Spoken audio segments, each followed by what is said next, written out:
Time for a segment called More or Less, brought to you by ESPN Sportsbook, focusing today on rookie quarterbacks. Bart, we begin with you. Jackson Dart, 36.5 rushing yards against the New Orleans Saints. More or less? I think he might get that in the first quarter. Listen, this is a guy that also had designed runs. You saw last week with the scatterable draws and things like that. But he also is a guy that if you play cover one, he can get those draws, he can get those yardage by not design runs. So definitely, I'm going to give him over 36.5. He got young legs and got moves. Oh yeah, hit it. Dart's got something special going on right now, and it's not just his mobility, it's the energy he brings to this offense. But he lost a huge part of that offense with Malik Neighbors going down with an injury. The question is, who can step up? And you're not going to be Malik Neighbors. Who can step up and sort of fill that role? We've seen so many guys say next man up. Someone at the Giants needs to become that guy. Let's keep cooking. Harry, Cam Ward, more or less than half a touchdown pass against the Arizona Cardinals. I'm going more. Let there be light. I know that's what Cam Ward is saying right now at home in his mirror in the restroom, but this is a quarterback who's been sacked more than anybody in the National Football League, 17 times. I think this weekend against the Arizona Cardinals, Cam Ward is going to be able to throw a passing touchdown, may even have two to be exact. Well, listen, I think it's time. You know, even a squirrel. What's this analogy? Yeah. No, all good. But listen, this young man, he said that they aren't really good. I think they rally around him. They find a way to get him some productivity, and I think guys step up for their young quarterback. Let's go across the ocean. Bart, final one, more or less. Dylan Gabriel, 176.5 passing yards. I'm going to go under slightly. I think, listen, the good thing about when you have no tape is defenses don't know how to prepare for you, don't know what the offense is going to look like. But that's a lot to ask of a young quarterback. I think he goes less. Can we not lean on Cam Schlittler from last night and know that these rookies can do amazing things in their big spots? I believe Dylan Gabriel's going to be okay. I'm inspired by all these rookie quarterbacks. I think Dylan Gabriel's going to do just fine. One plays for the Yankees, one plays for the Browns. Fair enough. Here's the recap. A couple overs and under when it comes to Dylan Gabriel. If you like these plays, we parlayed them together at ESPN Sportsbook app. Look for the more or less featured parlay on the homepage and in the parlay lounge. Let's drill down on this matchup, Minnesota and Cleveland. Harry Douglas, Dylan Gabriel. Do you see him being able to hold on to the job throughout the duration of the season? I do. Number one, I love the simple fact that the Cleveland Browns made this change. They looked over at the New York Giants and said, man, that young quarterback Jackson Dart brings a different energy, a different aura to this organization. Let us make a quarterback change. But Dylan Gabriel, he throws with anticipation. He understands the offense, has a great grasp of what Kevin Stefanski wants to do. And at the same time, this young man played 6 years of collegiate football. He understands the game at a high level. He's very cerebral. I believe in Dylan Gabriel that he's going to be able to get it done for the Cleveland Browns this weekend across the pond. Bart, agree or disagree?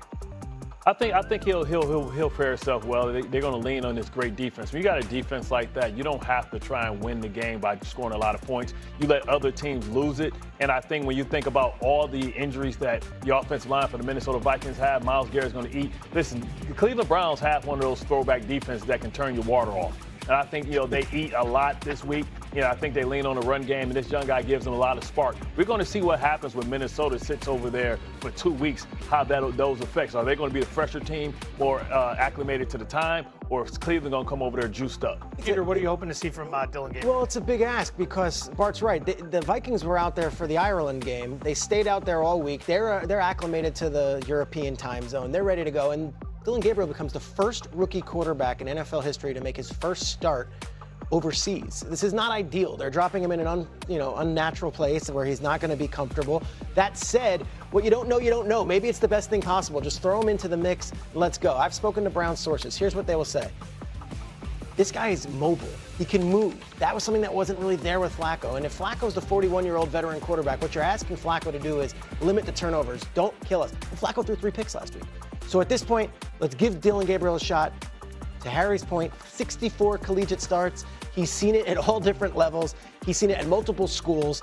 This is the kind of guy that might be ready for this ask because it is a big, tall mountain with all the things going up against him. So let me say this really quick. One of the things that I love about Dylan Gabriel, that's one of his strengths, he doesn't hold on to the football. He gets the football out quick. His offense, when he was at Oklahoma, when he was at Oregon, was all predicated on getting the ball out quickly, timing routes, and being precision in the pass game. And I love the location of his passes that gives his receivers and tight ends opportunity for yards after the catch, too. I think the Browns plus 3.5 is the play here. There's 2 things you want to focus on. Number one, Joe Flacco. Can it get any worse? The turnover-worthy plays on a consistent basis. And what Kevin Stefanski wants to do is run the football. This Minnesota defense ranks bottom 10 in defensive run success rate. If you're able to run the ball and then lean on the defense, you can keep this within 3.5. You've seen the total plummeting in this game. Bookmakers telling you it should be lower scoring. The message for Gabriel should be don't kill us. Don't kill us. And I don't think he will. And did the shoe fall off of Carson Wentz's foot yesterday when you talk about the 2 interceptions and 6 sacks? Is he going to start seeing ghosts again and turn back to who he used to be before we saw him this year? Oh, that Minnesota offensive line is banged up. He's going to be under duress, betting on an interception as well. Probably a good play. Upset alert against the Patriots. Fact or fiction? Fact. How could you not be? We have seen now the rattled with injuries 49ers beat the Rams in Los Angeles. We've seen the Browns beat the Packers. We've seen the Giants beat the Chargers. Of course you got to be on upset alert. Every week you have to be an upset alert. It's the NFL. Harry, do you agree? I do agree. When you look at the quarterback and how he's playing right now, Drake May, he's playing unbelievable football, but their offensive coordinator, Josh McDaniels, is putting these guys in positions to have success. You see him all over the place. He is mirroring plays to make a run look like a pass and have other things coming off of that or whatnot. So special teams, they're scoring touchdowns with Marcus Jones on a 90-yard punt return last week. I like this New England Patriots team. Fact or fiction number 2, Bart Scott. Baltimore will lose if Lamar, the Ravens, could be looking to climb. Since the 1970 merger, only 4% of teams who start out 1-4 or worse end up making the playoffs. But if Schefter is saying he could miss the following week against the Rams, then starting out 1-5 could be the nail in the coffin. Only 1.5% of teams to start 1-5 or worse end up making the playoffs. Just 4 have done it since the merger. Harry, Ravens, are they toast without Lamar Jackson against the Texans? I believe they are. And Bart, you said this is the Baltimore Ravens. No, this is not. The Baltimore Ravens that we've seen within the first 4 games of the season, Glory, that you want to bring up. But at the same time, Lamar Jackson accounts for a majority of their offense. Running the football, passing the football, it's the unscripted plays that he has the ability to be elusive and create for his other guys on amongst his offense. But I'm looking also at the team that they're going against. They're going against the Houston Texans, who are in a desperation situation as well. That defense with Will Anderson Jr., and then you have Danielle Hunter, and then you got Derek Stingley Jr. in the secondary. I don't think this is going to fare up well for the Baltimore Ravens this weekend. Peter, they're sitting 1-3. Is this a must-win game for the Ravens? No. And I know we're in such a knee-jerk, society now where every game is the end of the world. They could lose this game and the Rams game, and I don't think they're in that much of a trouble. Look at the final 8 games on their roster.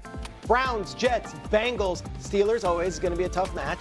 Bengals again, Patriots, Packers, Steelers. I don't see this as a murderer's row to end the season. If Lamar can get back there, I don't care if they have 1, 2, 3 wins. It's still going to be the Ravens in the end in January that we're talking about, giving everyone heck in the AFC North. I look at that division. The Browns aren't going to be winning that division. The Bengals aren't going to be winning that division as is right now.